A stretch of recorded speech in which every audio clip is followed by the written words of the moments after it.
Mesdames, Messieurs, bonsoir et bienvenue dans votre journal. Dans l'actualité, ce vendredi, 1416 nouveaux sous-officiers rejoignent les services et unités opérationnelles de la gendarmerie nationale. Ces nouveaux hommes, appelés à servir avec honneur et loyauté la patrie, ont prêté serment à Torogué, cette école de formation de l'élite située à Daloa.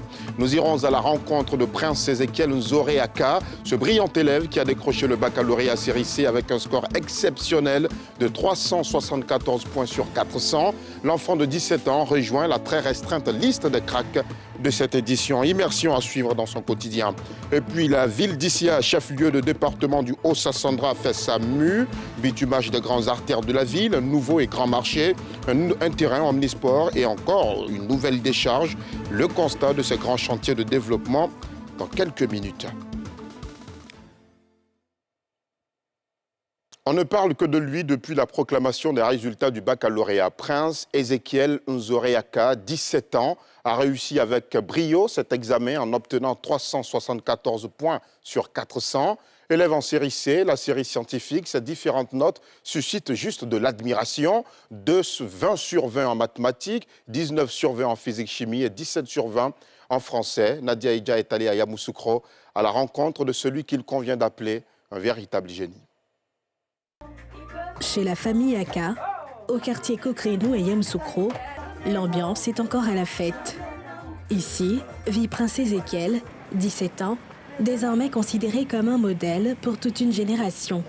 Avec ses 374 points au baccalauréat série C, dont 20 sur 20 en mathématiques et 19 en physique-chimie, il entre dans l'histoire de l'école ivoirienne.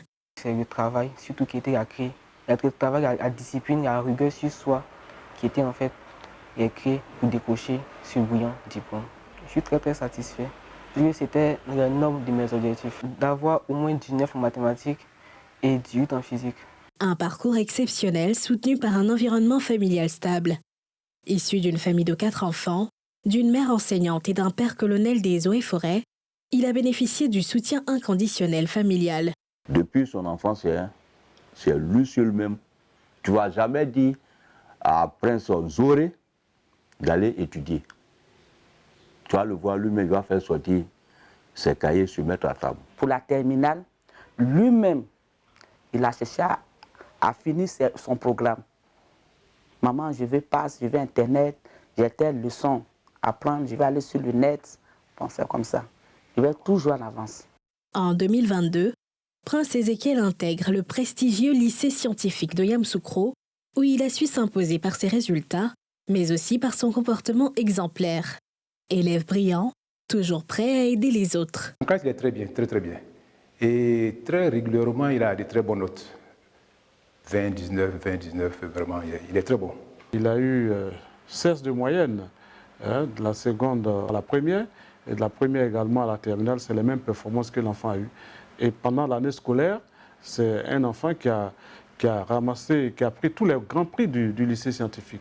Un résultat brillant, salué par la direction régionale du ministère de l'Éducation nationale et de l'alphabétisation de Yamoussoukro. Le jeune surdoué rêve désormais d'intégrer une prestigieuse école d'ingénieurs, ici ou à l'étranger, pour devenir plus tard un acteur majeur de la transformation scientifique de l'Afrique. Il faut une prise de conscience se fasse au niveau de tous les élèves, afin que lorsque nous partirons à l'étranger, nous puissions avoir toujours l'idée de revenir pour la construction de notre nation, la construction de notre pays, car c'est réellement fondamental. Le parcours excellent et prometteur de Prince Ézéchiel est la preuve vivante qu'avec détermination et passion, les sommets sont accessibles. Son score de 374 points sur 400 n'avait jamais été atteint auparavant. Prince Ézéchiel, lui, sait avec précision où est-ce qu'il veut être inscrit pour la suite de ses études universitaires.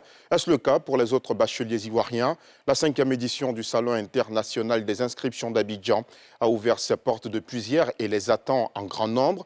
Une trentaine d'universités et grandes écoles de Côte d'Ivoire, mais aussi de l'étranger, y participent. L'objectif est clair, aider les élèves et étudiants à faire le bon choix, concrétiser leur orientation et finaliser leurs différentes démarches d'inscription. Faltia Koulibaly, Fulgence Kissiedou. Des stands et une foule de visiteurs et exposants qui bougent sans cesse. Des discussions entre les représentants d'écoles, les parents et les élèves autour des cursus et possibles débouchés après les études. Nous sommes au salon de l'inscription, un lieu où se croisent les rêves et les projets d'avenir. Parmi les visiteurs du jour, Guillaume, père d'un jeune bachelier. Il est venu chercher des informations pour aider son fils à choisir sa future carrière.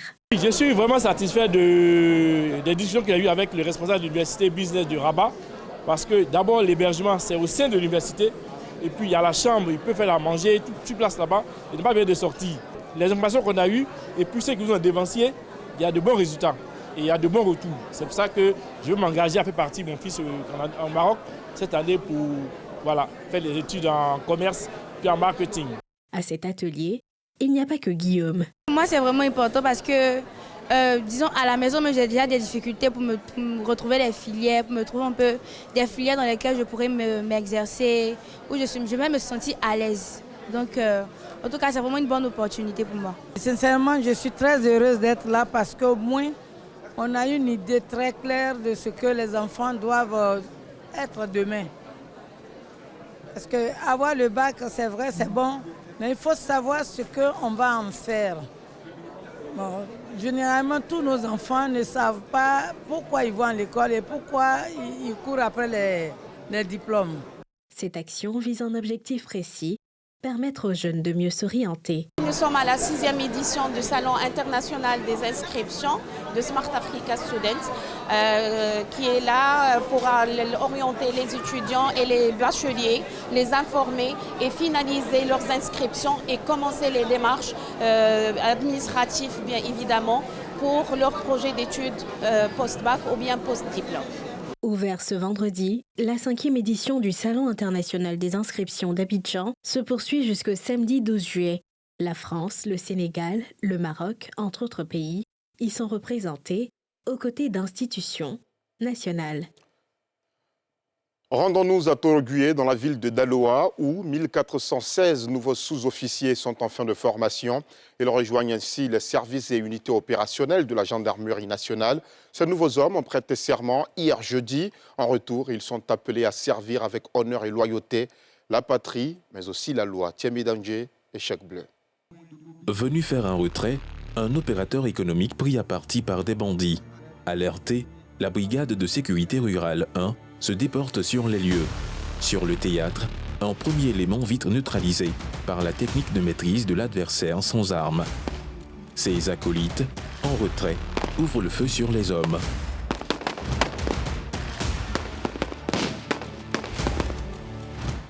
La réplique des éléments appuyés par le peloton d'escadron d'intervention de Daloa ne se fait pas attendre. À terme, la force adverse neutralisée.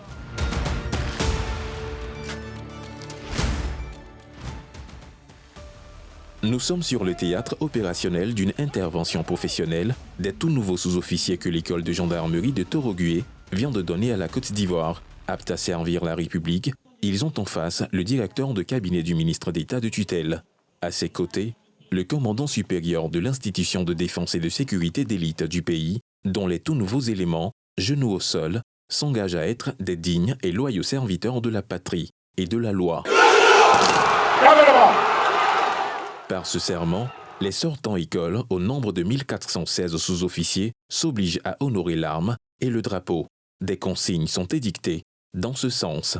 Soyez des sentinelles vigilantes, car la sécurité est le résultat d'un combat quotidien. Restez professionnels, alertes, discrets et loyaux. N'oubliez jamais que l'éthique et la probité sont des armes aussi puissantes que votre formation tactique et les armes que vous portez. Travaillez toujours en synergie avec vos frères d'armes des autres composantes des forces armées de sécurité. Les succès contre les menaces que nous vivons dans notre sous-région reposent sur la solidarité entre vous.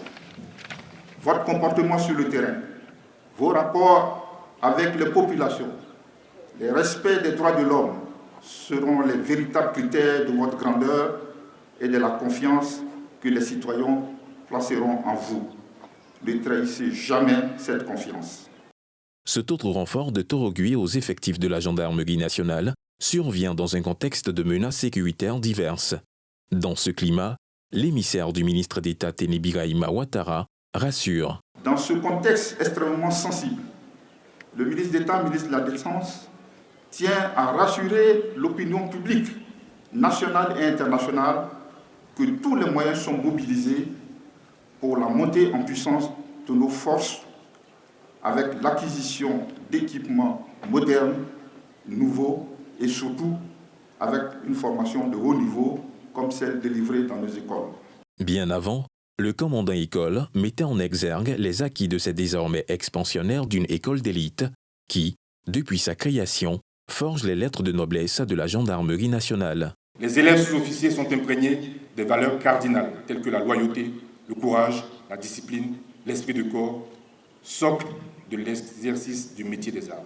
Durant leur cursus, alliant formation militaire, instruction professionnelle, aguerrissement physique et moral, ces élèves ont acquis les fondamentaux tout en développant leur sens du devoir et de la responsabilité. Les concernés, eux, avec le parrain, passent le glaive à leur cadet de la promotion MDL chef, Diomandé Bakary, tombé au champ d'honneur en service commandé. Un dévouement à la tâche jusqu'au sacrifice suprême s'il le faut, que les nouveaux serviteurs de la maréchaussée ivoirienne expriment à travers leur dernier défilé militaire à l'école. Place au second tableau de la fête École 2025, meublé de maniement d'armes, une spécialité de Torogué qui voit les nouveaux gendarmes exhiber leur savoir-faire. Cette étape est suivie du parcours d'obstacles avec des théâtres opérationnels reproduits sur la place d'armes. Autre étape qui fait sensation, l'intervention motorisée avec des éléments féminins et la démonstration dynamique de maintien d'ordre. Un autre acte bien exécuté par des nouveaux gendarmes, prêts à défendre avec honneur et fidélité les couleurs nationales.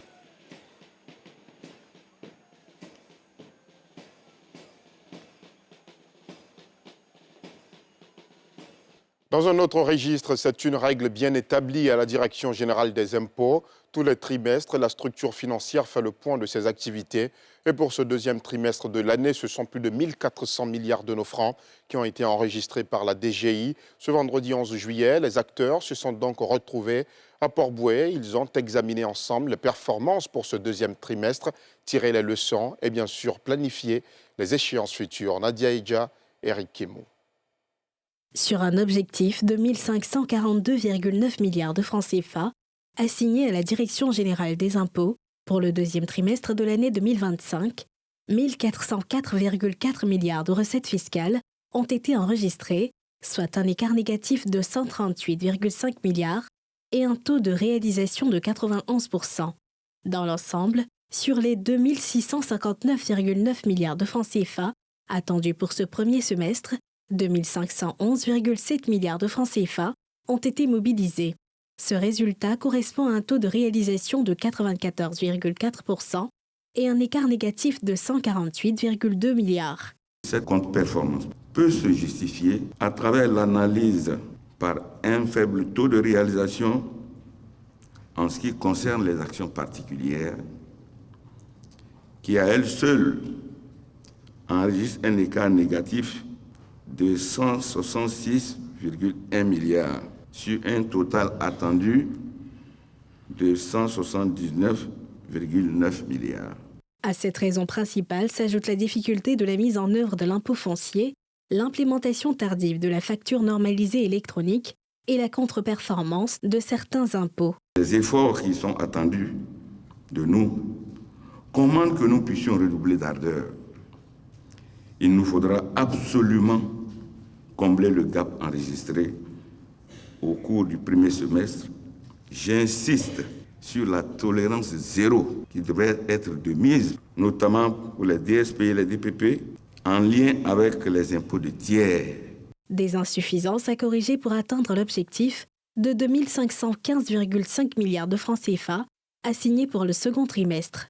Ce séminaire de la DGI a permis de présenter les résultats des services de la direction, faire le bilan des activités du deuxième trimestre et les réalisations du premier semestre. Il s'est tenu autour du thème « Enjeux et défis du contrôle interne ». De ces échanges sortiront des recommandations pour l'atteinte de l'objectif annuel fixé à environ 5200 milliards de francs CFA de recettes fiscales. Puisque nous parlons de finances, Abidjan a accueilli ce vendredi, en marge de la première édition de l'Ivoire Tech Forum, le lancement officiel du projet de digitalisation des opérations de souscription des appels publics à l'épargne, initié par le dépositaire central Banque de Règlement. Ce projet vise à faciliter et booster le taux des échanges financiers dans la zone UEMOA, une zone qui ne compte seulement qu'environ 20% de taux de bancarisation. Voyons les explications de Moussa Nikiema et Tanguy Konan. Selon la Banque africaine de développement, le taux de bancarisation en Afrique de l'Ouest serait proche de 20%. Des chiffres encore faibles pour une population avoisinant 145 millions. Pour corriger ce déficit, le dépositaire central Banque de Règlement lance le projet de digitalisation des opérations de souscription des appels publics à l'épargne. DigiAppel est une plateforme digitale conçue pour automatiser et sécuriser l'ensemble du processus de souscription lors des émissions de titres publics sur le marché, notamment sur le marché primaire. Une automatisation des opérations de souscription pour limiter les erreurs et réduire les délais. Un paiement électronique multicanal, utilisant tous les portefeuilles de mobile money. Une gestion dynamique des programmes d'émission pour garantir la visibilité, la fluidité et le suivi. Et enfin, la possibilité aux investisseurs qui n'ont pas de compte d'ouvrir des comptes. Une solution technologique fortement appréciée par les autorités ivoiriennes. Vous êtes en train de répondre à une question, celle de démocratiser les services financiers jusqu'à l'appel public à l'épargne. De sorte que derrière mon smartphone, j'arrive à souscrire.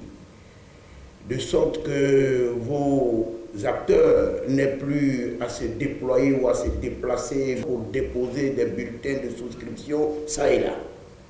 Vous êtes en train de faire ce qu'on attend de nous tous acteurs.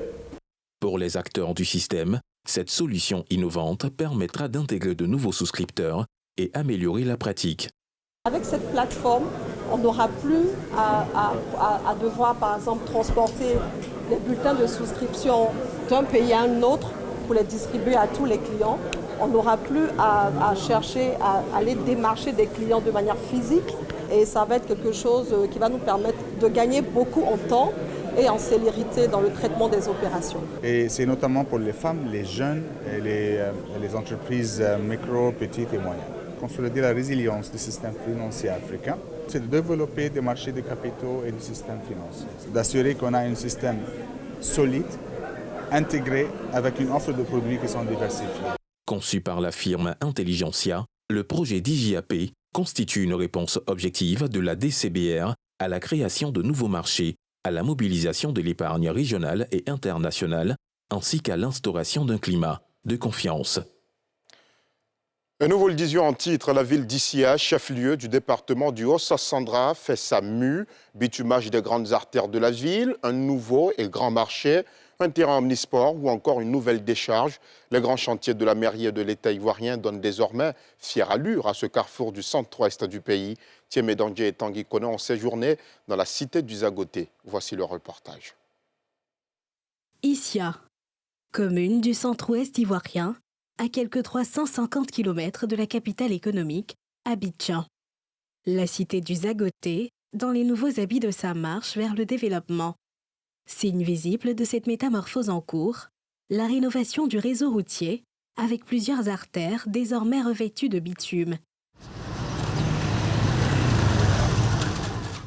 Au nombre des voies traitées, les tronçons Carrefour Lycée Sanctuaire Marial et Hôpital Général Palais de Justice. Voies où boue et poussière, selon la saison, se disputaient la place. En tout cas, avant, c'était dégueulasse. La poussière, on ne pouvait pas passer. Même pour qu'un taximan t'accompagne chez toi, c'était un problème. D'ici, de la ville chez moi, je payais 1000 francs. Et maintenant, même là, eux-mêmes me demandent pardon. Madame, viens monter. Je refuse. Aujourd'hui, on sort facilement pour aller en ville. Le travail est fait propre. Sur les lieux, la conduite désormais aisée. Le revers, des usagers de la route s'y adonnent à l'excès de vitesse. La solution sur des tronçons achevés bien avant, les dodanes, loin de contenter cette habitante favorable à la sensibilisation. Autre point critique en cours de traitement, le carrefour entrée-sud en provenance de Soubré au Gagnoa. Ici, les travaux sont bien avancés avant la pose du béton bitumeux. Même avancé du côté du carrefour Sema au tribunal de la ville, où le gros gravier est déjà posé. Sur ce site descend le premier magistrat de la commune, venu s'enquérir de l'état des lieux, comme à l'accoutumée depuis le lancement des travaux. En face, le chantier du futur grand marché sur une superficie d'1,6 hectare. Ces deux grandes voies structurantes-là se rencontrent ici, juste au coin du site qui est prévu donc, pour le futur grand marché de la commune d'Issia. Parce qu'il faut dire que la commune est devenue tellement grande que ce qui nous sert aujourd'hui des grands marchés est devenu petit. De là, cap est mis sur le centre-ville. À quelques pas du carrefour principal, le chantier du stade Omnisport. Un site aménagé sur un demi-hectare où les travaux de terrassement et de bitumage sont bouclés. Nous sommes maintenant donc à la réalisation des différents aires de jeu. Voilà, et à la commande des différents poteaux et des filets des différents types de sports. Nous allons faire 3 aires de jeu où on pourra en même temps faire du handball et du maracana. Un peu plus au fond de l'autre côté, il y aura un terrain de basket. Et ici, à ce niveau-là, juste derrière moi, il y aura donc un terrain de volley. Et puis un peu plus au fond de l'autre côté, un terrain de tennis. Autre front, la salubrité. Auréolée de plusieurs engins de collecte et de traitement des déchets, l'équipe municipale est à fond dans la construction d'une nouvelle décharge retranchée de la ville. Sur les lieux, les travaux vont bon train. En attendant leur achèvement, l'ancienne décharge se libère de ces tonnes d'ordures, dont plusieurs déjà enfouies sous les terres, d'une ville en marche vers son développement. C'est la fin de ce journal que j'ai pris un réel plaisir à vous présenter. Merci aux équipes techniques de rédaction. Je vous remercie aussi de l'avoir suivi. Passez une excellente soirée et un bon week-end sur la nouvelle chaîne ivoirienne.